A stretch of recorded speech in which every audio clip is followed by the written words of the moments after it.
আসসালামু আলাইকুম প্রিয় দর্শক। গ্রামগঞ্জের রাস্তা দিয়ে অটো গাড়িতে চড়াই একটা মজা আলাদা। তাই আমি আজকে আপনাদের সাথে ইনশাল্লাহ শেয়ার করব। আমি কাইসাবাড়ি টু পলাশবাড়ি বাজার ভ্রমণ করতেছি অটো গাড়িতে বসে সামনে। আসলে খুবই একটা মজা লাগে অটো গাড়িতে যখন আপনার সামনে বসে গ্রাম অঞ্চলের দৃশ্যগুলো দেখবেন, তখন আসলে অনেকটা সৌন্দর্য উপভোগ করা যায়। তাই আমার এই ভিডিওতে আজকে আপনাদেরকে দেখাবো, দেখেন কিভাবে কাইসাবাড়ি থেকে আমরা পলাশবাড়ি যাব। আমি গাড়ির সামনে বসা, আমরা কাইসাবাড়ির মোড় থেকেই পলাশবাড়ির উদ্দেশ্যে আমরা রওনা করেছি।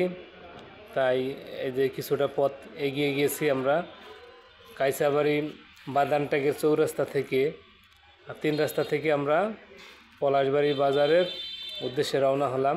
এখন আমরা ছাড়িয়ে এসেছি, এটা কে বলে নবারটেক স্থান। পলাশবাড়ি কাইসাবাড়ির মধ্যে নবারটেক স্থানে আছি এখন। নবারটেক চার দোকানের এখান দিয়ে পাড়ি দিয়ে সামনে একটা জায়গা আছে, এটাকে বলে হিজলাপট্টি। তারপরে মানে একটু পরপরে নাম চেঞ্জ, একটু পরপরে নামের অনেকটাই পরিবর্তন আসে। এই যে সামনে যে জায়গাটা দেখছেন সুন্দর দৃশ্য, এই জায়গাটির নাম হলো চুঙ্গির পাড়। নিচে একটা চুঙ্গি আছে, এই পাড় থেকে ওপারে পানি যায়, সেটার জন্য জায়গার নাম দিয়েছে চুঙ্গির পাড়, এটাকে বলে চুঙ্গির পাড়। তারপরে আমরা আরেকটু পের হলেই, আমি কিন্তু সামনেই বসা, ড্রাইভার আমার কাছে আসে যে আপনারা হয়তো গাড়ির লুকিং গ্লাস দেখতে পাচ্ছেন। খুব সুন্দর একটা জায়গা, খুব সুন্দর পরিবেশ, কোনো গ্যাঞ্জাম নাই। এই যে এটাকে বলে আবার লেবু বাগান। আমরা কিছুক্ষণ পরপরই স্থান পরিবর্তন করতেছি আর জায়গার নামও পরিবর্তন হচ্ছে। সুন্দর সুন্দর দৃশ্য সামনে পড়ছে। একটা গার্মেন্টস, পিজন সোয়েটার গার্মেন্টস, এটাকে আমরা পাড়ি দিতেছি। একটা গাড়ি ওভারটেক করলাম, আমাদের সামনে আরও একটা গাড়ি আছে, আমরা আর একটা গাড়ি আছে, ওটাকেও ওভারটেক করে ফেলেছি। এখন আমরা লেবু বাগানের প্রায় শেষ প্রান্তে। স্থান পরিবর্তন হচ্ছে, মানে যত সামনে এগোচ্ছে মোটামুটি ভালোই চলছে অটো, আমি সামনে ওই বসা। এখন আমরা এসেছি প্রায় রিনা বেকারি, মানে বটতলা মোড় পাড়ি দিয়ে রিনা বেকারির কাছে, প্রায় কাছাকাছি আছি আমরা আস্তে আস্তে। তারপরে আমরা এসেছি বটতলা 3 রাস্তার মোড়ে।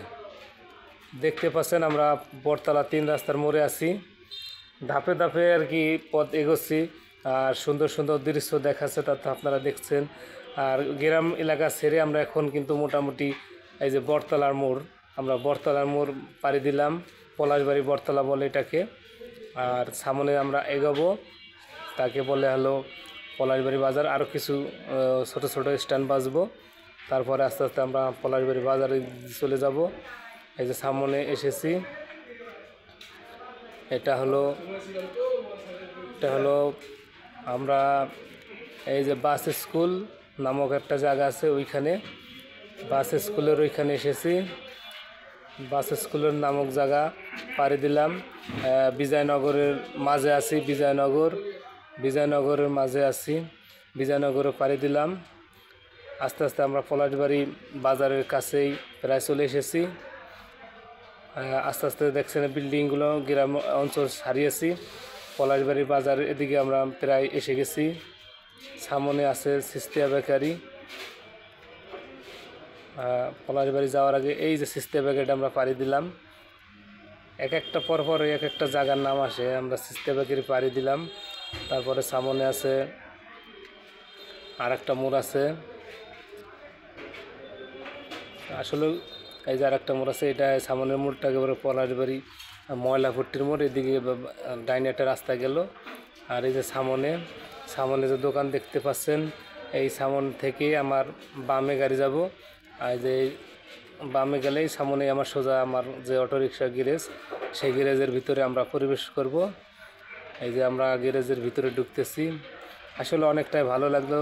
অটো গাড়ির সামনে বসে যদি আপনি গ্রামের রাস্তাঘাট ভ্রমণ করেন, সেক্ষেত্রে অনেকটাই সুন্দর দৃশ্য দেখা যায়, সুন্দর লাগে।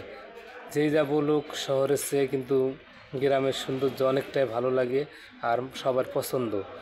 কে কে আপনারা কে কে গ্রামের দৃশ্য বা গ্রামকে পছন্দ করেন অবশ্যই